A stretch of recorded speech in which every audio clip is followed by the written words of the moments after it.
La supériorité allemande dans le domaine des chars inquiète tout particulièrement les Alliés, qui cherchent à se doter non plus de chars équivalents, mais de chasseurs de chars dont l'emploi est limité à l'action défensive ou gardienne.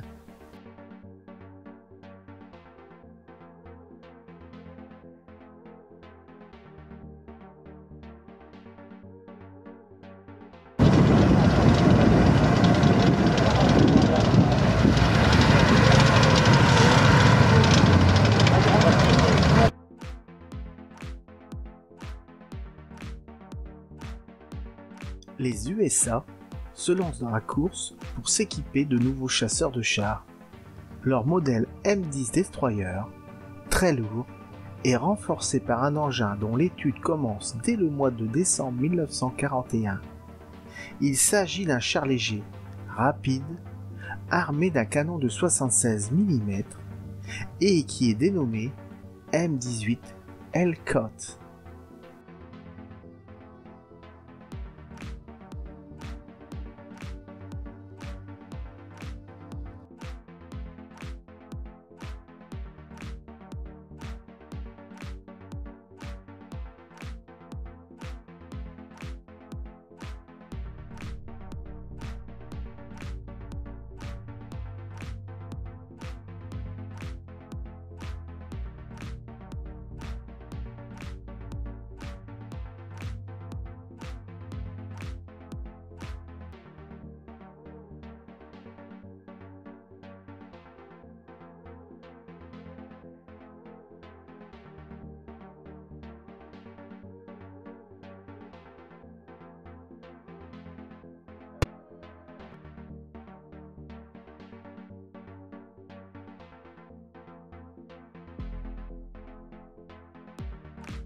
Le M18 incorporait plusieurs nouveautés que les équipes de maintenance trouvaient très pratiques.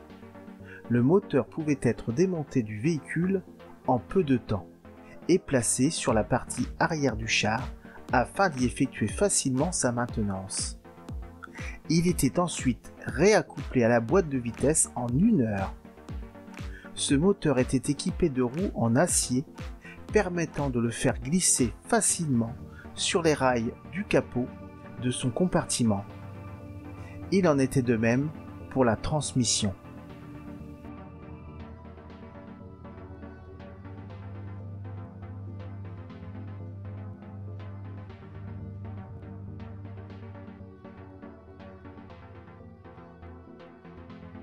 Après que sa production soit lancée mi-1943, il connaît son baptême du feu à Anzio en Italie.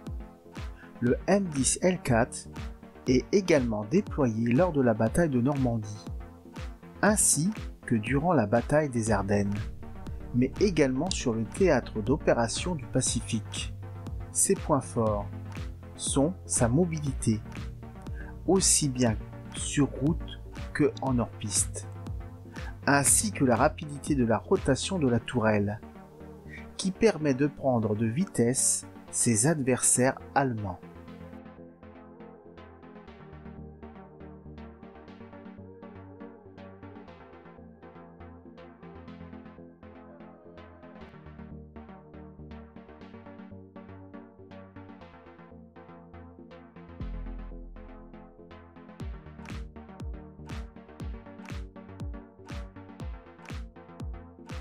Contrairement au M10 Wolverine, qui utilisait le châssis du M4, le Hellcat a été conçu dès le départ pour être un chasseur de chars.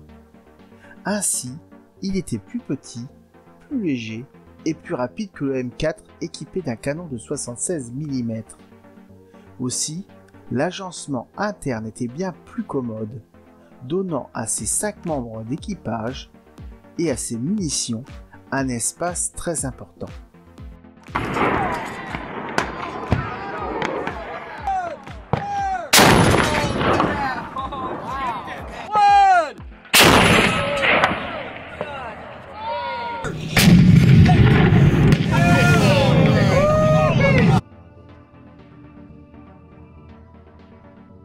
Les principaux inconvénients du M18, hormis le fait que sa tourelle était sans toit, rendaient son équipage vulnérable aux snipers, éclats d'obus et combats de rue.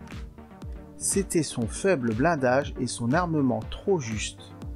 Les projectiles qu'il tirait ne pouvaient pénétrer le blindage frontal des chars allemands Tigre et Panthère qu'à bout portant. La priorité donnée à sa vitesse et sa maniabilité ont conduit à lui conférer ce faible blindage et sa faible puissance de feu. Ce problème fut en partie réglé avec l'apparition des munitions HVAP. Cependant, ces dernières n'étaient disponibles qu'en quantité limitée.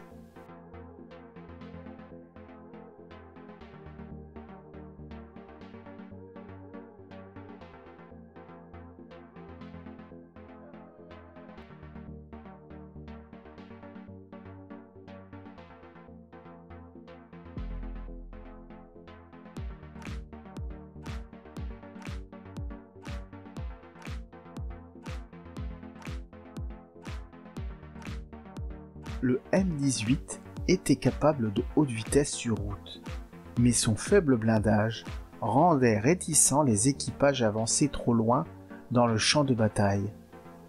Malgré tout, la plupart des M18 ont été utilisés efficacement lors d'attaques sur les flancs ou en phase d'encerclement des chars ennemis, moins rapides et maniables.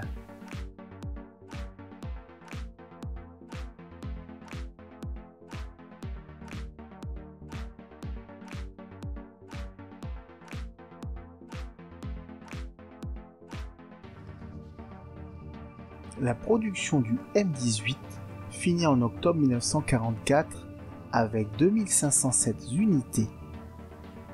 Utilisé après la Seconde Guerre mondiale dans une version améliorée, le M39, il prend part à la guerre de Corée. En 1956, une centaine de ces chars sont livrés à l'armée de terre allemande, à Bundeswehr, pour l'entraînement de ses troupes, tandis que les Américains les retirent définitivement de leur rang l'année suivante.